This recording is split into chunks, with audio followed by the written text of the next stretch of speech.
am Dr. Manjiri Valsankar, Director, Bhide Hospital IVF Center at Navi Peth, Pune.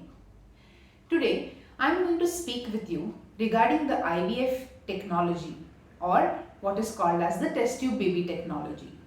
Many of my patients are extremely apprehensive when they want to go ahead for the IVF technology because they are clearly not knowing exactly what process they need to undergo.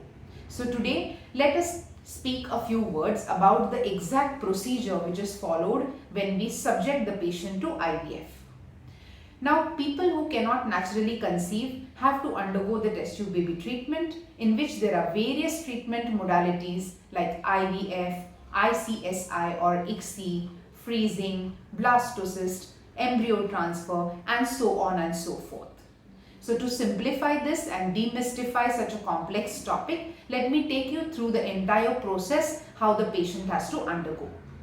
On the first or the second day of her menstrual cycle, the patient needs to come to the hospital for next 10 to 12 days to take injections which are absolutely painless and because of advanced technology have absolutely no side effects.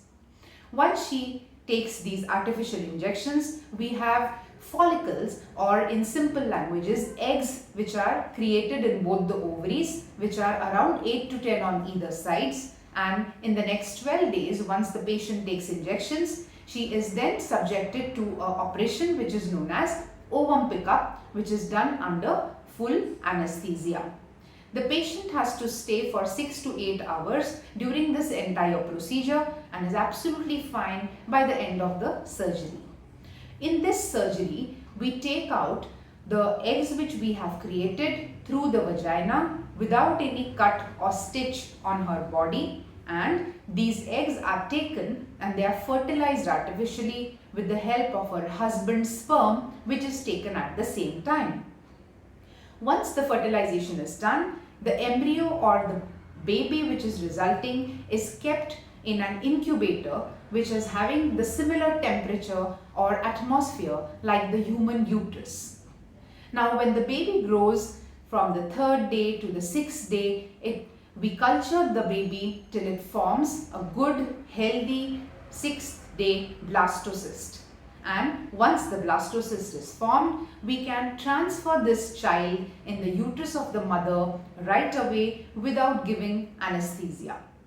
If we want to increase the success rate of the cycle, we resort to something which is known as a frozen embryo transfer, in which we freeze the child, we wait for the natural menstrual cycle of the lady, and then we transfer the resulting embryo which was frozen in the next cycle so that it prevents bed rest and the mother can work for all 9 months and even undergo a vaginal delivery. So all in all, there is absolutely nothing to get apprehensive or afraid about the test tube baby technology, and it is there to help you realize your dreams of parenthood. Thank you.